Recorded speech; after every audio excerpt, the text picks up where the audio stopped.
সে আজ অনেক খুশি, যার প্রভাব তার মুখে স্পষ্ট প্রতিস্ফুটিত। প্রকৃতি অনুরূপ তার জীবনেও বসন্তের কোকিল ডেকে উঠেছে। আনন্দে মন বারবার নিচে উঠেছে, গাইছে কুহু কুহু। জমিলা বেগম প্রস্তাবে হ্যাঁ বলে নারাজ। ছেলে কাজ করে না, তবে ঝুন্টুর মুখের উপর কথা বলতে পারেনি। সকলেই খুশি, নীরবও বেশ খুশি। মাহিদকে চেনে সে লাখি একটা ছেলে, তবে নিজের ভবিতব্য নিয়ে এসে চিন্তায় আছে। মৈত্রী মেয়েটা তার হবে তো? শান্ত বোনকে বলছে, আপু তুই বিয়ে করলে তো বাড়িটা ফাঁকা হয়ে যাবে, তার চেয়ে বরং আমি একটা বিয়ে করি, কি বলিস? এই তো ননদ টনদ আছে নাকি? ঝর্ণা ছোট ভাইয়ের দিকে তাকালো। ক্লাস 7-এ পড়ে, ছেলে আবার বিয়ে করবে, যেখানে বড় ভাই 31 বছর পার হয়েও এখনো অবিবাহিত। দেখ ছোট, ফালতু কথা বলবি না। বড় ভাই বুড়া হয়ে যাইতেছে, তার বিয়ের ঠিক ঠিকানা নাই। ও আসছে বিয়ে করতে, আগে বড় ভাই, তারপর তোর সিরিয়াল। আর আমার মিষ্টি ননদের সাথে তোর মতো বিচ্ছু শয়তান কখনো যায় না। শান্ত রেগে গেল, তাকে এত বড় অপমান। সে কিছু বলতে নেবে, তখনই নীরব এলো। কি রে, কি নিয়ে লাগছস দুইজন? শান্ত ভাইয়ের কাছে নালিশ জানালো। ভাই দেখ, এই ফোয়ারা কি বলে, আমার সাথে নাকি ওর ননদের মতো মিষ্টি মেয়ে যায় না। নীরব বলল, ঠিকই তো কইছে, তোর সাথে চায় না, তবে ওর ননদ এই বাড়ির বউ হয়ে আসবো, তবে তোর না আমার, বুঝলি ছোটু? বলে শান্তর চুল এলোমেলো করে দিয়ে চলে গেল। শান্ত ঝর্ণা তার প্রস্থান দেখল। ঝর্ণার মনটা একটু খারাপ হয়ে গেল। মৈত্রের সাথে তার ভাই, কখনো সম্ভব হবে কি? তবে তার ভাই অতটাও খারাপ নয়, একটু গুন্ডমি করে বেড়ায়, তাও সেটা কারো না কারো ভালোর জন্যই। আর কোনো দোষ নেই, না কোনো বাজে অভ্যেস, শুধু সিগারেটটা খায়। আর পড়াশোনা উচ্চ মাধ্যমিক অবধি। বাবার ঘাড়েও তো খায় না, জুয়েলারির দোকান সেই সামলায়, তার চাচাও বসে। মৈত্রীদের বাড়ির লোক কি মানবে? বাবা ভাই কোনো প্রকার বাধ্য করবে কি নিজেদের ক্ষমতা দেখিয়ে? দুপুরে এখনো গড়ায়নি, প্রচুর রোদ উঠেছে। রোদের ঝিলিকে চোখ জ্বালা করে। মৈত্রী শতকদের বাসায় যাচ্ছে। বাঘিনী, আরু ও বিন্দুর পিছুও বাড়ি গেছে। মৈত্রী তাকে আনতে যাচ্ছে। বিড়াল যেন আবার কোনো কাণ্ড ঘটায়। স্বপ্নমাপা ও চন্দ্রবিন্দু যায়নি, ঈদ এখানেই কাটাবে। স্বপ্নমাপা বিড়ালটিকে দেখতে পারে না, তার অ্যালার্জি আছে। আর মেজু আম্মা ও সহস্রের তো কথাই নেই, ওর বিড়ালকে দেখলে ঝাঁটা নিয়ে বের হয়। ও তাড়াতাড়ি পা চালালো। সুলতানা বাইরেই উঠানে ফুল গাছে পানি দিচ্ছিল। রাতে বৃষ্টি হওয়ায় সকালে দেয়নি, কিন্তু এখন যা রোদ উঠেছে। তিনি দেখলেন মৈত্রী আসছে তাদের বাড়ি। মৈত্রী আসে না বেশি এই বাড়ি দরকারি ছাড়া। আসছে যখন ভালো হবু বৌমাকে একটু জ্বালানো, কাঁদানো যাক। শতক বাড়িতে নেই। শবনম সহস্র টিভি দেখছে, চন্দ্র মোবাইলে গেম খেলছে, আরও বিন্দু খুঁটে বাসন খেলছে বোধহয়। মৈত্রী গেট দিয়ে ভেতরে ঢুকে দেখল মেজু আম্মা বাগানে। সে ধীরে ধীরে হাঁটতে লাগলো, যেন মেজু আম্মা তাকে না দেখে। কিন্তু হাই, তা হলো না। এই মৈত্রী, এদিকে আসো তো, একটা কথা বলি। মৈত্রী চুপসানো মুখ নিয়ে এগিয়ে গেল। কি না কি বলে আবার। তার মন আজ ভালো, সে খারাপ করতে চায় না। কেমন আছো? পড়াশোনা কেমন চলছে? মৈত্রী ছোট করে বলল, ভালো। সুলতানা বেগম বললেন, কোনো দরকারে এসেছো বুঝি? আসলে বিলাইটা আরো পিছনে পিছনে এসেছে, তাই নিতে এলাম। সুলতানা বেগম হাসলেন। মৈত্রী, তুমি এখন বড় হয়ে গেছো, যথেষ্ট প্রাপ্তবয়স্ক। আশা করি কথাগুলো বুঝতে পারবে। আমার দুটো ছেলে আছে, দুজনেই প্রাপ্তবয়স্ক। তুমি এভাবে বাসায় এলে কেমন দেখায় না? না মানে গ্রামের মধ্যে কথা বানাতে কতক্ষণ, তাই বলছিলাম, আমার কথা বুঝতে পারছো? মৈত্রীর কানটা ঝাঁঝা করে উঠল অপমানে। এভাবে কখনো অপমানিত হয়নি। কি সুন্দর হাসি মাখা মুখে শান্তভাবে কত বড় অপমান করলো তার মেজু আম্মা। সে কখনো ভুলবে না। আচ্ছা, মেজু আম্মা কি শতকের ব্যাপারটা জানে? তাই হয়তো আর এই কারণেই তার সাথে এমন আচরণ করত। আর আজ তো পুরো ছক্কা মেরে দিল। কিন্তু তার পক্ষে তো কিছুই নেই, আর না কারো কখনো হবে। আজকের পর তো কখনো নয়। মৈত্রীর চোখ জ্বলছে, নাকে পানি আসছে। আশ্চর্য, কারো কান্না পেলে নাকে পানি আসে কেন? সুলতানা মৈত্রীকে লক্ষ্য করলেন। একটু বেশি হয়ে গেল কি? মৈত্রী, কিছু মনে করো না। মৈত্রী ঝট করে বলল, না মেজবা, তুমি ঠিকই বলেছ। বলেই চলে যেতে লাগলো। তার কান্না পাচ্ছে ভীষণ। মেজু আম্মা এভাবে বলতে পারলো? মৈত্রীর এ বাড়ি আসা পছন্দ না মেজু আম্মার, তাই সে আসেও না। মেজু আব্বা শতক ভাই ডেকে পাঠালে আর দরকার পড়লে তবেই আসে, তাও বেশি। কই, হুমায়রা আসে, তাকে তো কিছু বলে না। আর শতক ভাই সহস্র কত যায় তাদের বাড়ি, কই কেউ কি কখনো তাদের কটূক্তি করেছে যে বাড়িতে বিবাহ উপযোগী মেয়ে আছে এসো না বেশি? গেটের কাছে এসে দেখলো তার ভাই খুশবু দাঁড়িয়ে। সব শুনে ফেললো কি? সে ভাইয়ের কাছে এগিয়ে গেল। কিছু বলবে এর পূর্বে মাহিদ বোনের হাত ধরে নিয়ে গেল বাড়ির দিকে। সে জবাব দিতে পারত, কিন্তু এর পরিণতি কি হবে? সম্পর্কে ফাটল ধরে যদি, তবে ক্লিয়ার যে শতককে সে সাফ মানা করে দেবে। মেজো আমার কথা বলবে না, তবে তার বোন কোনো ফেলনা না, তার কলিজার টুকরা, তাকে কেউ এভাবে অপমান করবে? তার ভেতরটা জ্বলতে রাখলো। আদরের বোন তার, কখনো কারোর সাথে বেয়াদবি করবে না, বড়দের কথা মেনে চলে, মুখের উপর কথা বলে না, আর তাকে মেজো আম্মা এভাবে অপমান করতে পারলো? দুপুর গড়িয়ে যেতেই শতক বাড়ি এলো। বড় আব্বার দোকানে বসেছিল। ঈদের বাকি নেই, স্কুল প্রাইভেট সব ছুটি, ফ্রি বসে থাকার চেয়ে দোকানে বসা ভালো। বড় আব্বার একটু উপকার হয়। বাড়িতে গিয়ে দেখলেও ভাগ্নি, বিন্দু ও আরও সোনা বসে খেলছে। সহস্র ড্রয়িং রুমের সোফায় ঘুমোচ্ছে। শবনম টিভি দেখছে। বাবা ও মা বোধহয় রুমে ঘুমোচ্ছে। সেই রুমে গিয়ে দেখলো দরজা লাগানো। তার রুমের দরজা লাগানোই থাকে সর্বদা। সে দরজা খুলে ভেতরে দেখতে পেল তার আয়রন করা কয়েকটা শার্ট জাতা অবস্থা, যা সকালে রেখেছিল সে। আলমারিতেও তোলেনি ভুলবশত। টেবিলটাও বিছানা এলোমেলো, হয়তো বাচ্চারা করেছে ভেবে এগিয়ে গিয়ে দেখলো শার্টের উপর বিড়ালের ফটি, যা বিছানায় লেগেও আছে। দুর্গন্ধ, ছি! নাক থেকে সে দেখলো টেবিলের নিচে মৈত্রীর বিড়ালটা খাতার স্তূপ ছিঁড়ছে, যা 6 ক্লাস টেস্টের ছেলেদের ইংলিশ খাতা। দড়ি দিয়ে বেঁধে রাখা। বিড়ালটা দড়ি খোলার চেষ্টা করছিল, যার দরুন নখের আঁচড় লেগে খাতা ছিঁড়ে যাচ্ছে। মৈত্রীর উপর এমনিতেই রেগেছিল সে, তার উপর ওর বিড়ালের এইসব কাণ্ড। শতক লাঠি খুঁজল রুমে। আজ তার একদিন তো এই বিড়ালের বাচ্চার। বিড়ালটা মিয়াও মিয়াও করে পালাতে লাগলো, বের হয়ে গেল রুম থেকে। শতক ঝাড়ু নিয়ে বিড়ালটিকে ধাওয়া দিল। বিড়ালটার পিঠে কয়েকটা ঘা পড়ল। সে মিউ মিউ করে দৌড়াতে দৌড়াতে বেরিয়ে গেল বাড়ি থেকে। শতক তার পিছু পিছু আজ সে ছাড়বে না। মৈত্রী গরুকে খাবার দিচ্ছিল। বাছুরটা তার গা ঘেঁষে দাঁড়িয়ে আছে, তো আবার দৌড়াচ্ছে। তার মা রান্নার গোছগাছ করছে। মাহিদ গোসলে। এরই মধ্যে চন্দ্র এলো দৌড়ে। বড় পুপ্পি, বড় পুপ্পি। মৈত্রী বেরিয়ে এলো গোয়ালঘর থেকে। চন্দ্র ডাকছে কেন এভাবে? কি হয়েছে চাঁদ মামা, এমন করে ডাকতেছেন কেন? আর পুপ্পি, জলদি করে চলো নানুর বাড়িতে। মৈত্রী ভ্রু কুচকে ফেলল। ওই বাড়ি কখনো যাবে না সে। সে বলল, যাব না আমি। কেন, কি হয়েছে? আরে জলদি চলো, শতক মামা তোমার ক্যাটটাকে মেরে ফেললো যে। মৈত্রী চমকে গেল। বাঘিনী তো ওখানে, ওর কথা তো ভুলে গিয়েছিল সে। এই বাঘিনী আবার কোনো কিছু করেনি তো? আই চাঁদ মামা, আপনার মামা বাঘিনীকে মারবো কিনলে? আরে ফুপ্পি তুমি চলো তো, তোমার ক্যাট শতক মামার রুমে গিয়ে আটকে পড়েছিল বোধহয়। মামার শার্টে পটি করে বিছানায় মেখে ফেলেছে, খাতা ছিঁড়েছে। বলে মৈত্রীকে টানতে লাগলো। হায় আল্লাহ, আজ তো বাঘিনীর কাম সারছে। কি হবে? সেও চলল, তবে বাড়িতে যাবে না, বাইরে থেকে দেখবে। খাদিজা মাহিদও শুনল। মাহিদ গোসল করে বেরিয়েছে মাত্র, লুঙ্গি পরনে, শুধু গামছা দিয়ে মাথা মুছছে। চন্দ্রের কথা শুনে রুমে গিয়ে গেঞ্জিটা পরে নিয়ে বেরিয়ে পড়ল। খাদিজা বেগম তরি তরকারি মাছগুলো তুলে রাখছে। আজ একটা হেস্তনাস্ত করবে বিড়ালটার। শতকদের বাড়ির পাশে 1 বিঘা জমিতে মেহগনি ও আম গাছের বাগান। বাগানের পাশে একটা ছোট পুকুর। শতক বাইরে গাছগাছালির ভেতর দৌড়াচ্ছে, বিড়ালটার পিঠে একটা করে বাড়ি দিচ্ছে। কখনো লাগছে কখনো না। বিড়ালটা ভয় পেয়েছে বোধহয়। মিয়াও মিয়াও করছে, যার মানে হয়তো এবারের মতো ছেড়ে দাও, বাপ আর তোমার বাড়ির ত্রিসীমানায় ঘেসবো না। স্বপ্নম, সহস্র, বিন্দু বাগানে দাঁড়িয়ে ভাইয়ের কাণ্ড দেখতে লাগলো। তাদের বেশ মজা লাগছে। একটু পরে চন্দ্র এলো, সাথে মৈত্রী। মৈত্রী শতকের কাছে গিয়ে বলল, ছেড়ে দাও না শতক ভাই, অবলা প্রাণী, বুঝে করে নাই তো। বিড়ালটা মৈত্রীকে দেখে দাঁড়ালো পাশেই পুকুর। হাঁপাতে লাগলো। মা গো মা, জন্মের শিক্ষা পেয়েছে মাস্টার মশাইয়ের থেকে মিয়াও। শতক মৈত্রীর কথা শুনে প্রতিক্রিয়া ব্যক্ত করল না। বিড়ালটাকে এক লাথি দিয়ে পানিতে ফেলে দিল। শালা বিড়াল! মৈত্রী শতক ভাই বলে কেঁদে উঠল নিঃশব্দে। বিড়ালটা তার প্রিয়, ছোট বাচ্চার মতো আদর করে সে। এভাবে মারলো? কি নির্দয়! বেঁচে থাকবে তো?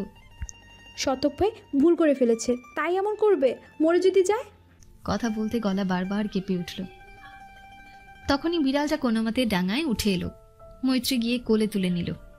শতক বিড়ালটিকে দেখে আরও রেগে গেলে, বিড়াল পালিশ রাখতে পারিস না? আমার আয়রন করা কতগুলো শার্ট বিছানা নষ্ট করে দিল, স্টুডেন্টের খাতা ছিঁড়ে ফেলেছে। এগুলো ক্ষতিপূরণ কে দিবে? তুই? শার্ট বিছানা কে ধুবে? এক প্রকার জোরেই বলল। মৈত্রী কেঁপে উঠল, বাঘিনীকে ওনার আড়ালে নিল, আবার না মারতে আসে। বিড়ালটা কাঁপছে। দেখো যা হওয়ার হয়ে গেছে, ওকে মেরে ফেলে তো সব ঠিক হয়ে যাবে না। তুই কি তুই সরাসরি ভাবেই না করলে সব সময় তোর জন্য অন্যরা ঝামেলায় পড়ে। কি অবস্থা করেছে ঘরটার, বিছানা শার্টে পটি মাখামাখি, আবার তো দেখেই বমি পাচ্ছে, সব ধুয়ে দিবি এখন। শতকে বলতে না দিয়ে শবনম বলে উঠল। সহস্র বলল, ভাই বিড়ালটারই বা কি দোষ, অবুঝ প্রাণী। তুমি বরং ঝাঁটা দিয়া মিঠুকে কয়েকটা বাড়ি দাও। কিরে মিঠু, দেখ মার খাইলে কেমন লাগে। বলেই হাসতে লাগলো। মৈত্রীর কাছে সহস্রের মজা বিরক্ত লাগলো। তার চোখ দিয়ে পানি পড়ছে, হাত দিয়ে মুছে নিল। এখন কি করবে? মাহি দোকানে দাঁড়িয়ে, তাকে কেউ খেয়াল করেনি। সে এসে বোনের মাথায় হাত বুলিয়ে দিল। মৈত্রী কেঁদে উঠল। মাহির চোখে আশ্বস্ত করল। বোন তার খুবই ইমোশনাল, অল্পতে কেঁদে ফেলে। শতক বিড়াল অবুঝ প্রাণী, ওরা তো আর বোঝে না। আর যা হয়েছে তা তো আর ওকে মেরে ফেলে ঠিক হবে না। বিড়াল আর কখনো যাবে না তোদের বাড়ি। আমি খাঁচা কিনে দেবনি, তাতেই আটকে থাকবে। বলে থামল। সে শতকের দিকে তাকিয়ে বলল কথাগুলো। শতকও তার দিকে তাকিয়ে। শতক ঘেমে গায়ের শর্টটা লেপটে আছে শরীরে। শ্যামলা বরণ রাগে লাল, কপাল দিয়ে ঘাম ঝরছে। সে আবারও বলল, শার্ট বিছানা আমি নিয়ে আসবো নে, মিঠু ভালো করে ধুয়ে দেবে আপা। ওনা আগেও অনেকবার তোর ভাইদের কাপড় ধুয়ে দিয়েছে এমনি এমনি, তাই না শতক সহস্র? একটু থেমে আবার বলল, আমার বোন কারো ঝামেলার কারণ কখনো না। ও তো আর বিড়ালকে বলেনি এসব করতে। তবে মিঠুর দোষ হলো বিড়ালটা ওর। ও তো বোকা, শুধু মানুষের অপমান শুনে যায়, জবাব দিতে পারে না। শতক তাকালো ভাই বোনদের দিকে, বলল, খুশবু, এখানে তোর বোনকে আমি অপমান করিনি। আর এইভাবে কেন বলছিস?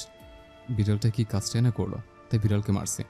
তোর বোনকে এমন কিছু বলি নাই যে এইভাবে কথা শোনাবে। আর তোর বোন কাজ করেছে আমাদের বাড়ি, তো এইভাবে খোটা দিচ্ছিস? শবনম তোদের বাড়িতে কাজ করে না, সহস্র করে না, নাকি তোর বোনকে দিয়ে কাজ করাই এটা পছন্দ না? সোজা সাপটা কথা বলবে, পেঁচাবে না। মাহিত রেগে গেল। এতক্ষণ সে শান্তভাবেই বলছিল। সে কিছু বলবে এর আগেই দেখলো মা, মেজু আম্মা ও বেজু আব্বা এসেছে, তাই চুপ করে রইল। শতক তাদের দেখে চুপ করে গেল। খাদিজা বেগম এসে দেখলেন মৈত্রীর কোলে বিড়ালটি। তিনি আগে শতকের বাড়িতে গিয়ে ওর ঘর দেখছেন। কি অবস্থা করে রেখেছে ওই বিলাইটা, যাকে মেয়ে কোলে নিয়ে দাঁড়িয়ে। সুলতানা বেগমও কথা শোনালেন নালিশ করার ভঙ্গিতে। তার মেজাজ গরম হয়ে গেল। এগিয়ে গেলেন বিড়ালটিকে নেওয়ার উদ্দেশ্যে। বাজ ফাঁদল মৈত্রী। মায়ের হাতে বাঘিনী পড়লে শেষ। খাদিজা বেগম রেগে মেয়েকে একটা থাপ্পড় মেরে দিল। সবাই অবাক, ভাবেনি খাদিজা বেগম এমন রিয়্যাক্ট করবে। খাদিজা বেগম রেগে আছেন। রোজ রোজ বিড়াল নিয়ে নালিশ তার ভালো লাগে না। বাইরের মানুষ এসে কথা শুনিয়ে যায়। মৈত্রী মায়ের দিকে তাকায়। সবার সামনে মারতে পারল? তার চোখে জল তো ছিলই, আরো যোগ হলো। মাহিত মাকে বলল, মা, মিঠুকে মারলা কেন? ওর কি দোষ? শফিউর রহমান বলেন, ভাবি মেয়েটাকে মেরে ঠিক করেন নাই, ওর তো কোনো দোষ নাই। আর শতক একটু বেশি বাড়াবাড়ি হয়ে গেল না? শতক বাবার দিকে তাকালো। সে বাড়াবাড়ি করলো? তাই তো, বাড়াবাড়ি তো। খাদিজা বেগম বললেন, ওরই তো দোষ। এই বদমাইশ বিলাই পালছে কেন? কোন উপকারে আসে সে? খালি বস্তা বস্তা নালিশ। অমুকের মাছ খাইলো তো তমুকের মুরগির বাচ্চা মারলো। আজ এইটা বাড়ি যেন না ঢোকে। বলে চলে গেল। মৈত্রী চোখ তুলে ভাইয়ের দিকে তাকালো, তারপর শতকের দিকে, যার হাতে ঝাড়ু। সে শতকের দিকে এগিয়ে গিয়ে বলল, শার্ট বিছানা ধুয়ে দিবনি শতক ভাই। আর খাতা ছেঁড়ার ক্ষতিপূরণ কিভাবে দিব বলে দিও। আর এই নাও, ওকে মেরেই ফেলো বরং। বলে বিড়ালটি ওর পায়ের কাছে রেখে চলে গেল। বিড়াল জমের কাছে থোড়ায় বসে থাকবে, সে মালিকের পিছু পিছু গেল। তার পেছনে মাহিত চলে গেল। শতক ঝাড়ু হাতে নিয়ে সেখানেই দাঁড়িয়ে। কি থেকে কি হয়ে গেল? মৈত্রীটা মার খেল। গালে কি বেশি ব্যথা পেয়েছে? রাত 12টার পরে বাড়ি এলো মতিউর রহমান। আজ বেচাকেনা অনেক বেশি হয়েছে। মনটা ফুরফুরে। সকলের জন্য কাপড় এনেছে। খাদিজাকে দেখাচ্ছে কোনটা কার কার। সকল বাচ্চাদের জন্য এনেছে। মৈত্রী, হুমার জন্য 3 পিস, জ্যোতির জন্য শাড়ি, মাহিত, শতক, সহস্র, আয়াত ভাইদের জন্য একই ডিজাইনের পাঞ্জাবির সেট। বউ, ভাইয়ের বউ, মায়ের জন্য শাড়ি, শবনমের জন্য বেনারসি, চন্দ্রবিন্দুর জন্য জামা, আর তার ছোট মায়ের জন্য সুন্দর জামা এনেছে। তিনি খাদিজাকে বললেন, সকালে বাচ্চাদেরও বড়দেরও ডেকে যার যেটা নিয়ে দেবে। আর কারো পছন্দ না হলে আমায় বলবে, পাল্টে দেব। এখন খাওয়া দাওয়া তো। খাদিজা বেগম খাবার আনতে চলে গেলেন। বিকালের ঘটনা বললেন না। মেয়েটাকে মেরেছে জানলে কষ্ট পাবেন, তবে তাকে কিচ্ছু বলবে না। তার নিজেরও কষ্ট লাগছে। কিভাবে মারলো মেয়েটাকে? মেয়েটা তবুও রাগ করেনি একটু। ওখান থেকে এসে তার সাথে রান্না করেছে, তার সাথে স্বাভাবিক কথা বলল। এখন ঘুমিয়ে আছে আরুর সাথে। সকালে কয়েকটা চুমু খাবে গালে মেয়েটা, তবে ছেলেটা রেগে আছে তার উপর। তার কথা বোনকে কেন মারবে? খাদিজা বেগম রান্না করে শতকদের বাড়ি গিয়েছিল শার্টগুলো আনতে। গিয়ে দেখে আরেক কাণ্ড, শতক সব শার্ট ও বিছানার চাদর পুড়িয়েছে। তিনি সেখানে গিয়ে ব্যাকুল হয়ে গেছে। এত রাগ যে সব পুড়িয়ে ফেলতে হবে। পরিষ্কার করলে কি হতো না, নাকি জেদ দেখিয়ে করলো? তিনি মনে কষ্ট পেলেন খুব, তবে বুঝতে দিলেন না একটু। তিনি শতককে বুঝিয়ে এলো, মাথায় হাত বুলিয়ে দিলেন, মাফও চাইলেন। শতক বাধা দিল বড় মাকে। তারপর ফিরে এসে মৈত্রীকেও বিড়ালকে বকলেন। মাহিদ সন্ধ্যায় ফিরল খাঁচা নিয়ে, যাতে বাঘিনী বন্দি। খাদিজা বেগম কিছু বলল না ছেলেকে, তবে ভয় পেলেন স্বামীর কানে যেন না যায় এসব কথা। সকালবেলা সকলে মতিউর রহমানের বাড়িতে, সবাই যা যার জামাটা দেখছে। শতক আসেনি। মতিউর রহমান খেয়াল করলেন, মেজাব্বা আসেনি। শবনম বলল, আসেনি বড়ব্বা, আর আমার মনে হয় আসবে। আসবে বড় আব্বা। এই মিঠু, যা তো ডেকে নিয়ে আয় ভাইয়াকে। শবনমকে বলতে না দিয়ে সহস্র বলে উঠল। আপা আবার কালকের কথা না বলে দেয়। শফিউর রহমানও হাঁপ ছাড়লেন। শতকার মেয়েটা একদম মায়ের মতো জিদি। ছোট ছেলেটা তার মতো, একটু দুষ্টু। শবনম বলতে না পারায় বিরক্ত হলো। মৈত্রীকেও বাড়ি যেতে না বলায় সে মাহিদের দিকে তাকালো। মাহিদ বোনের দিকে তাকিয়েই বলল, মিঠু থাক। তুই যা, ডেকে আন। হুমায়রা বাধ্য মেয়ের মতো চলে গেল। ছুটি আয়াতের দাদির পাশে বসে। দাদির বয়স বেড়ে গেছে, চিনতে পারে না সবাইকে। অসুস্থ তিনি। ছোট আরও ঈদের জামা পেয়ে বেশ খুশি। এখনই পরে সকলকে দেখাচ্ছে। মতিউর রহমান জ্যোতিকে শাড়ি দিয়ে বলল, আম্মা পছন্দ হয়েছে? জ্যোতি হেসে মাথা নাড়ায়, পছন্দ হয়েছে বেশ। মতিউর রহমান শবনমকে বেনারসি দিয়ে বলে, বড় আম্মা আপনার পছন্দ হয়েছে? শবনম বলল, খুব বড়ব্বা। একটু থেমে খুশবুর দিকে তাকিয়ে বলল, এগুলো তো দিচ্ছই, তোমার ছেলে আবার কথা শোনাবে না তো? সবাই শবনমের দিকে তাকালো। কি বলছে কি মেয়ে? সুলতানা শফিউর রহমান মেয়েকে ধমক দিলেন। খাদিজা বেগম অবাক হলেন। কালকের কথা বলবে কি? শতকটা এখনো রেগে। মতিউর রহমানের কপালে ভাঁজ পড়ে। কি বলছে শবনম?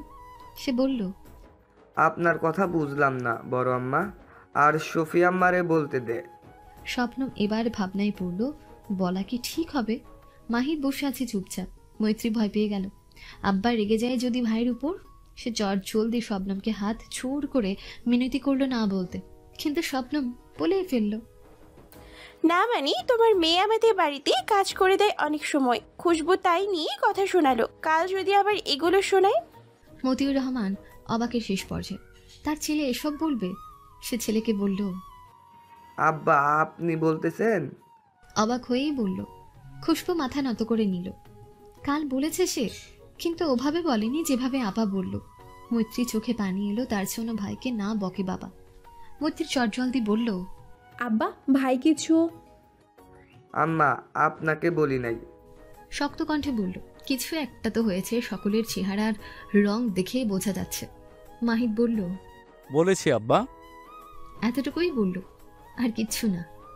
মতিউর রহমান গম্ভীর হয়ে বসে রইলেন। বড় আব্বা কেন এমন বলল? বাকি সবাই চুপ করে আছেন। হাবিবুর রহমান, আয়েশা, আয়াত, ওরা এর কিচ্ছু জানে না। খাদিজা বেগম বললেন, আসলে কাল মিঠুর বিলাইটা শতকের কয়েকটি শার্ট ও বিছানা নষ্ট করে ফেলাইছে, তাই শতক মিঠুরে বলছে ধুয়ে দিতে। তখন আব্বা বলছে আব্বা অমন করে বলে নাই, কিচ্ছু বললেন না। বাচ্চাদের ব্যাপার ওরাই বুঝেন। মতিউর রহমান গম্ভীর মুখে বললেন, যেভাবেই বলুক বলেছে তো, যা ঠিক করে নাই। আর বাচ্চাদের মধ্যে হইলে বড়দের মধ্যে কথা উঠে না খাদিজা। শফিউর রহমান ভাইয়ের দিকে তাকিয়ে রইল। খুশবুকে আবার কিছু বলবে না তো? ছোট ছোট কথা অনেক সময় ভয়ঙ্কর বিপদে ফেলে। কথাই আছে না, ক্ষুদ্র ক্ষুদ্র বালিকণা বিন্দু বিন্দু জল গড়ে তোলে মহাদেশ, সাগর ও অতল। ছোট্ট একটা বিষয় ভাইয়ের কানে গেল। এই শবনমকে আজ কিছু বলতে হবে।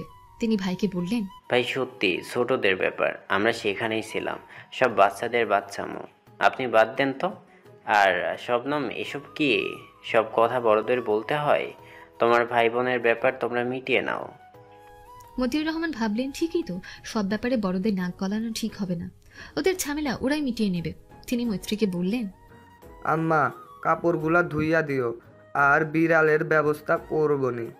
শবনম হেসে বলল, বড়ব্বা মৈত্রীকে কষ্ট করে ধুতে হবে না, শতক সবকিছু পরিয়ে দিয়েছে। মাহিদ, মৈত্রী, মতিউর ও আর সকলে অবাক হলেন। পুড়িয়ে দিয়েছে মানে কি? মতিউর রহমান বুঝতে পারল ব্যাপারটা হালকা নয়। তিনি ছেলে মেয়ের দিকে তাকালো। সুলতানা মেয়েকে ধমক দিলেন, শবনম, বেশি কথা বলিস তুই। ওদের কথা ওরা মিটিয়ে নেবে, আর একটা কথাও বলবে না তুমি। সব সময় একটু বেশিই বলো। শবনম মায়ের কথা শুনে চুপ করে রইল। তখনই শতক ও হুমায়রা এলো। শতক দেখল পরিবেশ গম্ভীর, কিছু হয়েছে কি। মৈত্রীও মাহিদের দিকে তাকালো। মাথা নিচু করে সোফায় বসে আছে মাহিদ, তার পেছনে মৈত্রী দাঁড়িয়ে। শতক হালকা হেসে বলল, সব এখন সাইলেন্ট মোডে কেন সহস্র বড়ব্বা? মতিউর রহমান শতককে ডেকে পাশে বসালেন। আব্বা, রাগ করে আসেন? কাপড় পরাইতেছেন কেন? আপনার বড় আম্মাই ধুইয়া দিত। মাহিদ কি না কি বলল সেটা ধরে রাখবেন? আমি কেউ না। মাহিদ, মৈত্রী, ক্ষমা চাও আব্বার কাছ থেকে। আর খবরদার বিলাইডারে আমি বাড়ি না দেখি। মৈত্রী ও মাহিদ নিচের দিকে তাকিয়ে আছে। বাবা তাদের ভাই বোনদের নাম ধরে ডাকে না, সকলকে আম্মা ও আব্বা বলে। এখন নাম ধরে ডাকলো মানে ডেকে আছে। শতক অবাক হলো, বড় আব্বাকে এসব কে বলল? মানুষটা কষ্ট পেয়েছে। সেই স্বপ্নমের দিকে তাকালো। আপা ছাড়া এ কাজ কারো না। সে বলল, বড়ব্বা, তুমি এভাবে কেন বলছো? এটা আমাদের ভাইদের ব্যাপার, আমরা বুঝে নেব। আর বড় কোনো কিছু হয়নি, এই ছোট করে ব্যাপারে ক্ষমা চাইবে কেন? ভুল আমার, আর আপারও আছে। মৈত্রীকে বকা ঠিক হয়নি। মতিউর রহমান খুশি হলেন, তবুও ছেলে মেয়ের দিকে তাকালো, যার মানে ক্ষমা চাও। মাহিদ ও মৈত্রী বাবার তাকানোর মানে বুঝলো। মাহিদ বলল, সরি আপা, আমার ওভাবে বলা ঠিক হয়নি। আর সরি শতক। মৈত্রীও চটজলদি বলল, সরি আপা, সরি শতক ভাই। শবনম বলল, সরি বলতে হবে না, বোন হই তোদের বড় বোন। ওভাবে বলাই একটু কষ্ট পেয়েছিলাম। ছোট থেকে তোদের বকেছি, মেরেছি, আবার ভালোবেসেছি। কখনো সরি বলেছি? আজও বলবো না, আর তোদেরও বলতে হবে না। সব ঠিক হয়ে গেল। সবাই জামা কাপড় দেখা নিয়ে আগ্রহ হলো। সকল মান অভিমান ভেঙে এক অপরের জামা দেখল। খুনসুটিতে মেতে উঠেছে পরিবেশ। সহস্র কাঁদো কাঁদো হয়ে বলল, আরে আমার পাঞ্জাবিতে তো দুজনকে ঢোকানো যাবে। এখন আমি দর্জি কই পাবো? ও ছোট মা, তুমি না দর্জি? আমি কিন্তু আগে সিরিয়াল দিব, আর মজুরি বাবদ তোমার বাড়ি আমার ইফতার। সবাই তার কথা শুনে হেসে উঠল। হুমায়রা বলল, হাজার ভাই ও যুক্তিবাদ, মজুরি বাবদ তুমি সকলকে কসমেটিক কিনে দিবা, বুঝছো? ওহ মাই আল্লাহ, এত দিনে দুপুরে ডাকাতি। আচ্ছা ঠিক আছে, আমি তোমাদের সকলের জন্য একটা মেহেদি আনবো, ঠিক আছে? মাহিদ বলল, শালা কিপটুস, একটা মেহেদিতে তো একজনের হবে না। ছোট মা, ওর সিরিয়াল ক্যান্সেল, তুমি আমারটা করে দাও। তোমার ফুসকে খাওয়াবনি, কেমন? শতক হেসে বলল, শালা তুই আরেক হারকিপটা। ছোটাম্মা আমারটা আগে, আর সকলে কসমেটিক্স আমার তরফ থেকে। কাল সকালে নিয়ে যাবনি। শবনম বলল, আর আমার তরফ থেকে তোদের জন্য জুতার বাড়ি। বলে হেসে ফেলল। তারপর বলল, না মানে জুতা তোদের দুলা ভাই দিয়ে গেছে, বলেছি ঈদের সালামি। সবাই খুশি হয়ে কথা বলতে লাগলো। ছোট আরো বলল, আপা, আমায় দুটো জুতা কিনে দিবে কিন্তু। ও কি বুড়ি? আরো অনেক কথা চলল। হাসিতে মজায় আড্ডা জমে গেল। মতিউর রহমান ও হাবিবুর রহমান উঠে দোকানে গেলেন। শফিউর রহমান ও সুলতানা বাড়িতে চলে গেল। শফিউর রহমান রেগে আছেন মেয়ের উপরে। খাদিজা বেগম কাজ করতে চলে গেলেন। বাচ্চারা আড্ডা দিক। জ্যোতি বলে, আচ্ছা, ঈদের দিন তোমরা কোথায় কোথায় ঘুরতে যাবে? তার কথা শুনে সকলে হাসল। আয়াত বলল, শোনো জ্যোতি, আমরা ঈদের দিন সকালে নামাজ পড়ে সালামি নেই সবার থেকে, তারপর জম্বেশ খাওয়া দাওয়ার পরে বাড়ি বাড়ি আড্ডা আর ঘুম, ঘোরার সময় নেই। জ্যোতি বলল, ঈদের দিন কে ঘুমায়? সহস্র বলল, আরে আমার ভাবি যান, হ্যাঁ আমরা ঘুমাই। ঈদের আগের রাতে সবাই মিলে আড্ডা দেই। মহিলাগঞ্জ মেহেদি নিয়া পইরা থাকে, তাই দিনের বেলা আপনি আপ ঘুম আসে। সবাই হেসে উঠল তার বলার ভঙ্গিতে। শতক হাসতে হাসতে মৈত্রীর দিকে তাকালো। তার মুখ মলিন। ভাইদের পাশে বসে এখনো মন খারাপ করে আছে। সে সহস্রকে ইশারা দিয়ে মৈত্রীর কথা বলল। সহস্র মানুষ হাসাতে ওস্তাদ, তার কথাই না হেসে থাকা যায় না। সে বলল, ওই শালি। শতক চোখ গরম করে তাকালো শতকের দিকে। সহস্র মাথা চুলকে বলল, সরি ভাই, অ্যাকচুয়ালি স্লিপ অফ জিব্বা, বুঝলে? আর মিঠু এমনভাবে বসে আছে যেন তোর জামাই তোরে রাইখা অন্য বেডি নিয়ে ভাগছে। আরে মিঠু চিল না, জামাই চলে গেছে, নো প্রবলেম। তোর ভাই শালা আছে না, কি যেন নাম? মাহিদ চট করে বলল, নীরব। কিন্তু কেন? সহস্র হাসি হাসি মুখ নিয়ে বলল, বলছি রুকিয়ে যারা সবর করিয়ে। মিঠু, ওই গুন্ডাটা কিন্তু তোর সম্পর্কে বিয়াই লাগে, তার সাথে তোকে দিয়ে দিব কেমন? বেটা গুন্ডা হলেও ভালো আছে বুঝলি, আর দেখতেও হেব্বি। শেষ করতে পারল না এর আগে মৈত্রী উঠে এসে মারতে লাগলো। সাথে শতক, সেও মারছে। এটা ভাই না বিভীষণ। সে হাসাতে বলেছিল শুধু, খটকালি করতে না। কত বড় সাহস তার বউয়ের বিয়ে দিতে চাই, তাও আবার গুন্ডার সাথে। মেরে হাড্ডি গুঁড়ো করে বাজারে বিক্রি করবে। মাহিদ জোরে হেসে উঠল, বলল, হাজার, প্রস্তাবটা কিন্তু দারুণ। ও স্বর্ণের দোকান। মিঠু, তুই রানী হয়ে থাকবি। বলে হাসতে লাগলো। মৈত্রী ভাইয়ের হাসি দেখে হালকা হেসে শতকের দিকে তাকালো। শতক সহস্রকে ছেড়ে মাহিদের দিকে তাকিয়ে যেন ক্ষুধার্ত বাঘ, শিয়ার মাহিদ হরিণ ছানা। মাহিদ শতককে ওভাবে তাকিয়ে থাকতে দেখে ভেঙচি কাটল। মৈত্রী ফিক করে হেসে ফেলল। সকলে তার দিকে তাকিয়ে, শতকও তাকিয়ে হাসলো কেন? কথাটা ঠিকই বলেছ ভাই, আমি তো ভেবে দেখিনি। বলে হাসতে হাসতে চলে গেল। শতক আহাম্মক হয়ে গেল। তার পাখি উড়ে যাওয়ার পায়তারা করছে না তো? জলদি খাঁচায় ভরতে হবে। সূর্য মামা তেজে তাকিয়ে ধরণীতে। বাতাস নেই, গাছের পাতাও নড়ছে না। ঝিঝি পোকা ডাকছে। রাস্তা দিয়ে ভ্যান চলছে, তার প্যাঁ পু আওয়াজ। রাস্তার ধারে ছাগল বাঁধা, পাশে একটা ছোট ছেলে বসে, যার কোলে ছাগলের বাচ্চা। মাটি ম্যাঁ ম্যাঁ করে গা চেটে দিচ্ছে বাচ্চাটির। কাল পশু হয়েছে হয়তো। মৈত্রী পিছঠালা রাস্তায় হেঁটে চলছে। তার মনটা খুব খারাপ। বাঘিনীকে এক বান্ধবীর বাসায় রেখে এসেছে। বান্ধবীর বাঘিনীকে খুব পছন্দ। বাবা বাড়িতে রাখতে মানা করেছে, মানে রাখা যাবে না। আর বাবার কথা মানে শিরোধার্য। তার ভালো লাগছে না। একেবারে ছোট ছিল যখন, তখন ওকে পেয়েছিল। বাড়িতে কেউ রাখতে দেবে না। ভাইকে মানিয়ে বাবাকে অনুরোধ করে অনুমতি পেয়েছিল। কত যত্নে পেলেছে সে। সবসময় তার পিছু ঘুরঘুর করত। ডাকলেই ছুটে এসে মিউ মিউ করত। আরুর পুতুল এনে খাটের তলায় লুকিয়ে রাখত। মাছের বাটি দেখলে মাথা ছাড়া অন্য কিছু নিত না। বাড়িতে কুকুর ঢুকলে বকুল গাছের আগায় উঠে পাখির মতো মিউ মিউ করত, মানে হয়তো সে পাখি সেজেছে। একটা আলাদা মায়া কাজ করতো পোষা প্রাণীটির উপর। শতক ওইদিকে গিয়েছিল কোনো এক কাজে। বাইক নিয়ে ফিরতে সামনে মৈত্রীর মতো একটা মেয়েকে দেখে। না, ওটা তো মৈত্রী। এখানে কি করছে? সে মৈত্রীর পাশে বাইক থামালো। মৈত্রী বাইক দেখেই চিনতে পেরেছে। শতক বলল, কোথায় গিয়েছিলে ভর দুপুরে? শায়লাদের বাসায়। ছোট্ট জবাব। শতক আবার বলল, কেন? মৈত্রী একটু থেমে উত্তর দিল। তার কথা বলতে ইচ্ছে করছে না, কান্না পাচ্ছে। তবু ভদ্রভাবে বলল, কাছে রাখলেই হতো।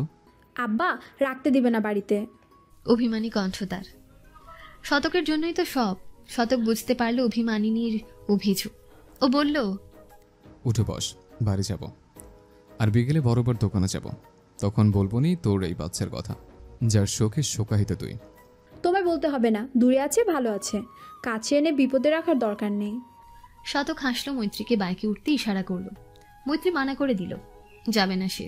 শতক বলল, উঠতে বলছি তোকে, দুবার যেন না বলতে হয়। মৈত্রী কি করবে ভেবে পেল না। পরে উঠে পড়ল। রাস্তায় তেরামি করা কেমন দেখায়। তবে শতককে ধরল না, পেছনে ধরে বসলো। শতক কিচ্ছু বলল না। উঠেছে এই বেশ। বাইক চলতে শুরু করলো। দুজনে চুপচাপ। শতক নীরবতা ভেঙে বলল, কালকের জন্য দুঃখিত আবারও, আসলে মাথা গরম ছিল। ব্যাস এটুকু আর বলল না মৈত্রী। শতক মিরারে একবার দেখলো মৈত্রীকে। শুধু চোখ দেখা যাচ্ছে, বোরকাও নিকাব পরা। শতক আবার বলল, সকালে কি বললি? মৈত্রী জানে শতক কিসের কথা বলছে। স্বাভাবিক উত্তর দিল, কি কথা? দেখ পাচ্ছেবি না, ওই গুন্ডাটার কথা। শক্তভাবে বলল শতক। মৈত্রী একটু মজা পেল। আব আয়া উঠ পাহাড় কা নিচে। মৈত্রী হেসে বলল, শতক ভাই, এইভাবে তুমি ওনাকে গুন্ডা বলতে পারো না। কেন রে, তোর তো চলে কেন? 100 বার বলবো কোনটা। কি করবি তুই? কি করব? না, তখন ভাইয়া বলেছিল না যে ওনার স্বর্ণের দোকান রাজরানী হয়ে থাকবে, তাই। শতক আর শুনতে পারল না। বাড়ির কাছে এসে গেছে প্রায় আর 2 মিনিটের রাস্তা। সে ব্যাগ থামিয়ে মৈত্রীকে টেনে নামালো, চিবিয়ে চিবিয়ে বলল, ওনার রাজরানী হয়ে থাকার শখ? কান খুলে শুনে রাখ, তুই তো আমার বাড়িই থাকবি বউ হয়ে, রাজরানী নয় চাকরানি হয়ে। মৈত্রী ভেঙচি কেটে বলল, তোমার বউ হতে আমার বইয়েই গেছে। আমার ভাই আমার জন্য রাজকুমার আনবে, বুঝছো মাস্টার মশাই? শতক এবার হাসলো, বলল, শোন, তোর ভাই তোর জন্য মাছের আড়তে কাজ করে, ওই শুকনো করে ছেলেটা তাকে আনবে। আসলে ওর নাম রাজকুমার, কিন্তু তোর কপাল ভালো, তোর কপালে রাজকুমার নেই, আছে মাস্টার মশাই। বলে ব্যাগ নিয়ে চলে গেল মৈত্রীকে রেখে। মৈত্রী ভাবলো ভাই সবসময়ই বলে, এটা তোর জন্য রাজকুমার আনবো, বুঝলি?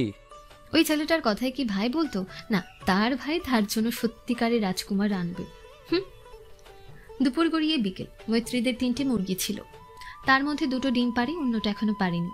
যেটা ডিম পারে না সেটা শতকদের বাসার বাগানে গিয়েছিল বোধহয়। ব্যাস, বেজি ধরে ফেলেছিল, কিন্তু নিতে পারেনি কুকুর থাকায়, শুধু ঘায়ল করেছে। খুশবু সেটা জবাই করেছে। মৈত্রী সেটাই এখন উঠোনে বসে কাটছে। পাশে আরও বসে কাঁদছে মুরগির জন্য, আর বেজিকে বকা দিচ্ছে।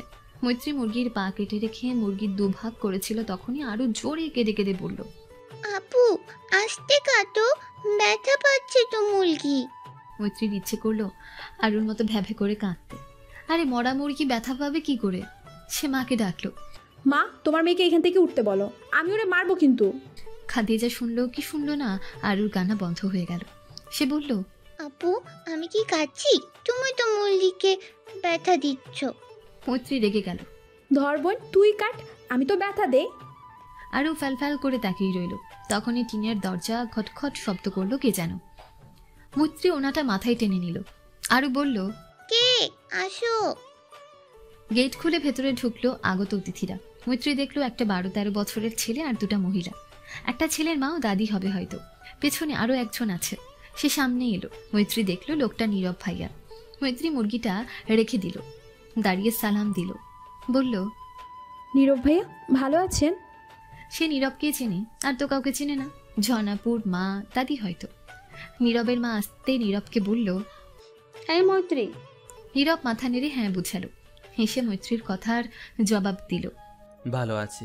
তুমি? আর এই আমার মা, দাদি ও ছোট ভাই শান্ত। ওদের দেখিয়ে বলল নীরব। মৈত্রী তাদের বলল, ভালো আছেন আপনারা? ঝর্ণাপু আপনাদের কথা বলতো। নীরা মৈত্রীকে দেখলো। মেয়েটা দেখতে ভালো, আহামরি সুন্দরও না আবার খারাপও না, কথা বলে কি সুন্দর।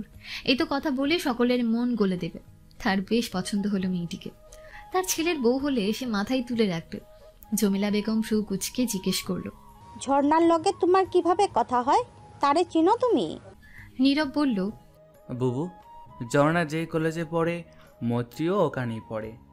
ওরা চেনে একে অপরকে অনেক আগে তাই খেয়া। আরও ওদের সকলের দিকে তাকিয়ে আছে, কাউকে চেনে না। সে মাকে জোরে বলল, মা দেখো, আপু অপরিচিত মানুষের সাথে কথা বলে, তুমি আপুকে বকা দাও। মৈত্রী চোখ রাঙালো। নীরব, শান্ত ও নীরা হেসে ফেলল। জমিলা বানু তীক্ষ্ণ চোখে তাকিয়ে। শান্ত বলল, আরে এই ফাটা মাইকটা কে ভাই? নীরা ছেলেকে চোখ রাঙালো। আরও কিছু বুঝলো না। নীরবও চিনে না। মৈত্রী বলল, আমার ছোট বোন, আপনারা ভেতরে চলুন। নীরা বলল, তুমি কাজ করো, তোমার ব্যস্ত হতে হবে না। এরই মধ্যে খাদিজা এসে দেখলো কতগুলো মানুষ। তিনি নীরবকে চিনলেন, সাথে সাথে বুঝে ফেললো হয়তো খুশবুকে দেখতে এসেছে। হায় আল্লাহ, এখন কি করবেন? তিনি তাদের সাথে কুশল বিনিময় করলেন, ঘরে নিয়ে বসালেন। মৈত্রীকে ফোন দিতে বলল বাবার কাছে। মতিউর রহমান বললেন, ভালোভাবে আপ্যায়ন করবো তাদের, এখনই যেতে দিবা না? মেজ আব্বাকে নিয়ে বাজারে যাইতেছি, ইফতার করাইয়া খাওন দাওন করাইয়া তবেই পাঠাইবা। আয়েশা, ওদের ডেকে আনো। বলে রেখে দিল। মাহিদ গালে হাত দিয়ে বসে নিজের রুমে। আরও বিন্দুর সাথে খাটে বসে পুতুল খেলছে। আয়াত মাহিদের জামা কাপড়ের মধ্যে ভালো কাপড় খুঁজছে, যা পরলে মাহিদকে ভালো লাগবে। স্বপ্ন মাহিদের পাশে বসে তার হাতে মাথা ঠেকিয়ে সহস্রের ভাষণ শুনছে। মৈত্রী দাঁড়িয়ে আছে। ভাবি, মা, মেজো আম্মা, ছোট আম্মা কাজ করছে, তাকে ছুটি দিয়েছে। সহস্র বলতে লাগলো, খুশবু ভাই, এটা তুমি করতে পারলা আমার সাথে? আমার টাসরে বিয়ে করবার পারবা? তোমার বুকটা একটুও কাঁপবো না? আচ্ছা থাক, বাদ দিলাম এসব কথা। আগে শুনছি মেয়েদের দেখতে যায়, কিন্তু এরা তো রীতিনীতি উল্টা পাল্টা কইরা দিল। তোমারে দেখতে আইলো, তোমার কি শরম করতেছে? একদম শরম পাইবা না, বেডা লোকের আবার কি এর শরম? মৈত্রী সহস্রের পিঠে আস্তে কিল বসালো। তোমার খালি ফাও কথা। ভাই তাড়াতাড়ি রেডি হতো। শবনম বলল, মাহি আবার কিসে রেডি হবে? ও এমনি সুদর্শন, রাস্তায় গেলে মেয়েরা চোখ দিয়ে গিলে খায়। আয়াত একটা পাঞ্জাবি এনে দিল। খুশবু ভাই, এটা পরে ফেলো, হেভি লাগবে। দাদিটা পটে যাবে 100%। মাহিদ পরল না পাঞ্জাবি, একটা শার্ট পরে চুল ঠিক করলো। মৈত্রী বলল, আয়াত ভাই পাঞ্জাবিটা হাজার ভাইকে দাও, সে পরে ওই দাদিকে পটায় নিব নে। সহস্র মৈত্রীকে কিছু বলবে এমন সময় হুমা বলল, খুশবু ভাইয়ের বিয়ে তো খাবই, তবে 100 ভাইয়েরটা কবে খাবো? শবনম হেসে ফেলল। সেটা ওই বলতে পারবে। আয়াত বলল, শতক ভাইয়ের কোনো পছন্দ আছে না, তোমরা পছন্দ করে রাখছো? শবনম বলল, শতকের পছন্দ আছে কিনা জানি না, থাকলে তো হলোই, আর না থাকলে আছে একজন। মাহিদের আগ্রহ বেশি দেখা গেল। বলল, কাকে? মৈত্রীও কানটা খাড়া করে রাখলো। শবনম বলল, তোরা চিনিস আমার বাবা তো বোন আছে না, কথা নাম, ও ডাক্তারি পড়ছে। মেয়েটা ভালো, দেখতেও সুন্দর, ব্যবহারও ভালো। মৈত্রী মনে মনে ভেঙচি কাটলো। আসছে ডাক্তার নিয়ে। সে বলল, শতক ভাই জানে, আর ওই আপুটা? শবনম বলল, না কেউ জানি না, শুধু আমি আর বাবা আলোচনা করেছি। তবে শতকের পছন্দ থাকলে আর কথা নেই, আফটার অল লাইফটা ওর। মাহি শুনে গেল, কিচ্ছু বলল না। সে তো জানে শতকের পছন্দ আছে। পছন্দ, ভালোবাসে সে তার বোনকে। কিন্তু ইফতারের সময় প্রায় হয়ে এসেছে। শতক বড় আম্মার কাছে বাজারে দিয়ে বাড়িতে এসে গোসল করে রেডি হয়ে রওনা দিল ও বাড়িতে। বড় আব্বা তার উপর দায়িত্ব দিয়েছে যেন সব ঠিকঠাক হয়। সে আসতে পারবে না, ভিড় অনেক দোকানে, তার বাবাও আছে, ছোট আব্বা শুধু বাড়িতে। শতক গেট খুলে দেখলো বড় আম্মা, মা, ছোট আম্মা রান্না করছে। জ্যোতি ইফতারের জোগাড় করছে। মৈত্রী নেই কেন? সে গিয়ে জিজ্ঞেস করলো, বড়ম্মা, মৈত্রী কোথায়? খাদিজা বেগম মাংস কষাচ্ছিল। তিনি শতকের দিকে তাকিয়ে বলল, মেহমানদের সাথে আড্ডা দিচ্ছে বাচ্চাদের সাথে। কেন, কিছু লাগবো আব্বা? শতকের কপালে ভাঁজ পড়ল। মেহমান মানে ওই নীরব আর ওর মা দাদি। এখানে বড় আম্মারা কাজ করে কুল পাচ্ছেন আর মহারানী আড্ডা দিচ্ছে। শতক বলল, তোমরা একা একা কাজ করছো আর আপার মৈত্রী ওদের সাথে আড্ডা দিচ্ছে? আয়েশা বলল, আরে আমি বলছি ওদের সাথে আলাপ করতে, আর এইটুকু কাজ আমরা করে নেব, শবনম মিন্টু একটু মজা করুক। বলে নিজের কাজ করতে লাগলো। শতকের ভ্রু কুচকে যায়। বাহ, ভালো কাজ করেছ। আপার কথা বাদ দিলাম, কিন্তু মৈত্রী, হুমা, ওখানে ওই গুন্ডা নীরবটা আছে না? কোন আক্কেলে তোমরা ওদের এখানে আড্ডা দিতে দিয়েছ? শুনে বিবাহ লাইক মেয়েকে তোমরা একটা অপরিচিত লোকের সাথে উপস্থিতিতে আড্ডা দিতে বলেছ? তোমাদের আক্কেল কবে হবে শুনে? ধীরে ধীরে ঝুঁকে কথাগুলো বলল শতক। তার মেজাজ গরম হয়ে গেছে। খাদিজা বেগমের টনক নড়ল। সে তো অত ভাবেইনি। সে তড়িঘড়ি করে বলল, আব্বা ভুল হয়ে গেছে, আসলে এত কাজ, তার উপর মেহমানদের কাছে কেউ না বসলে হয়, তুমি ওদের একটু ডাইকা দাও। শতক ঘরে ঢুকে দেখলো ড্রয়িং রুমে বসে আছে সকলে। হি হি হা হা করে হাসছে সবাই। তার কাছে হাসিগুলো বিচ্ছিরি লাগলো। মাহিদ চুপচাপ বসে। আয়াত সহস্র তাকে চুপচাপ থাকতে বলেছে। আরও বলেছে জোরে হাসা যাবে না, মুচকি হাসি দিতে হবে, বেশি কথা বলা যাবে না, ধীরে ধীরে হাঁটতে, সালাম দিতে ব্লাবরা। সে বিরক্ত হয়ে বসে আছে। সহস্র, শান্ত আর আরু বিন্দু ঝগড়া করছে ও হাসছে। নীরব ও বড়রাও টুকটাক কথা বলছে। নীরব বলল, মৈত্রী আরও দেখতে কার মতো কৌতো? মৈত্রী হেসে বলল, আপনি বলেন কার মতো হয়েছে? একদম তোমার মতো কিউট। শতক চোখ বড় বড় করলো। ঘন্টাটা দিনে দুপুরে ফ্লার্ট করছে, ভাবা যায়? না, সহ্য করা যাচ্ছে না। সে যে এসে দাঁড়িয়েছে কারো নজরেই নেই। সহস্র বলল, কি যে বলো না ভাই, কোথায় আমার সোনা বউ আরো, আর কোথায় এই পেতনি? মৈত্রী বলল, আমি সত্যি পেতনি হলে তোমার ঘাড় আগে মটকাতাম হাজার ভাই। মানুষ রূপেই যেরম কেলানি দিস বোন, পেতনি হইলে যে কি করতে আমি এখন উপলব্ধি করতে পারি তোর ভবিষ্যৎ জামাইয়ের কষ্ট। মৈত্রী রাগার বদলে হেসে ফেলল। নীরব মৈত্রীর দিকে মুগ্ধ চোখে তাকিয়ে, আর শতক ক্ষুব্ধ চোখে। শতক বলল, মিঠু, হোমো, তোদের মা ডাকছে, এখন যা। নীরব বলল, মিঠুকে?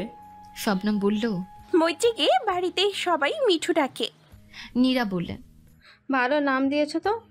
আর আমার মেয়েটাকে এরা দুই ভাই ফোয়ারা ডাকে, ভাবা যায়? মাহিদ হঠাৎ ফিক করে হেসে ফেলল। ফোয়ারা, এটা একটা নাম হলো? সবাই মাহিদের দিকে তাকিয়ে সহস্র চোখ পাকালো। মাহিদ হাসি থামিয়ে নিল।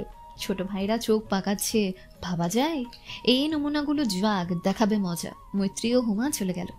মৈত্রী ভাইদের পাশে বসেছিল। শতক সেই জায়গায় গিয়ে বসলো। আরু এসে শতকের কোলে বসলো। একশো ভাই, আমার জন্য চিপস আনিস? শতক চুমু খেয়ে বলল, পরে দেব। কেমন? শতক সামনে তাকালো। তার আশায় শান্ত হয়ে বসে আছে। ভাব এমন যেন ভদ্র ছেলে, অথচ এতক্ষণ আরুরও বিন্দুর সাথে ঝগড়া করছিল। নীরব খেয়াল করলো। কি রে ছোটু, মাস্টারকে দেখে আর চুপ হয়ে গেলি কেন? আরো কর ঝগড়া। শান্তর মুখটা ফাটা বেলুনের মতন চুপসে গেল। শতক হাসলো, বলল, শান্ত, এক্সাম কেমন হলো? ভালো স্যার। শতক আর কিছু বলল না। ক্লাসের সবচেয়ে দুষ্ট ছেলে সে। নীরা বলল, ছোট, তোর স্যার হয়? জমেলা বেগম বলল, তাইলে সালাম দিলি না কেন বেয়াদ্দপ? নীরা শতককে বলল, বাবা কিছু মনে করবেন না, ও আসলে খুব দুষ্টু। পড়ালেখা করে কি? শতক হেসে বলল, করে, চিন্তা করবেন না। আয়েশা ইফতারের সামগ্রী এনে টেবিলে রাখলো। আজান দিল বলে শতক সাহায্য করলো ও শবনমকেও বলল সাহায্য করতে। সকলে ইফতার করলো। মৈত্রী আর এলো না। নীরব খুঁজলো এদিকে ওদিকে, তাকিয়ে পেল না। মেহমানদের খেতে দেওয়া হয়েছে। সাথে আয়াত, শবনম, সহস্র, হাবিবুর রহমান, চন্দ্র বসেছে খেতে। খুশবু শতক খাওয়াচ্ছে সকলকে। জমেলা ও নীরার ভালো লাগলো ছেলেটিকে, একদম খাঁটি। জমেলা প্রথমে নারাজ থাকলেও ছেলেকে দেখার পর মন বদলে গেছে। ছেলের ব্যবহার ও কথাবার্তা দেখে আরো খুশি। হকরমা নাতনি তার, কিছুই করতে পারে না খাওয়া ছাড়া। তার জন্য এই ছেলে তো সোনাই সোহাগা। সকলে খাচ্ছে। আরু এসে খুশবুর কোলে উঠে পড়লো আর নামবে না। শতক দেখলো নীরব মাছ নেয়নি। সে নীরবকে মাছ দিতে নিল। নীরব নিল না, বলল, আমি মাছ খাই না।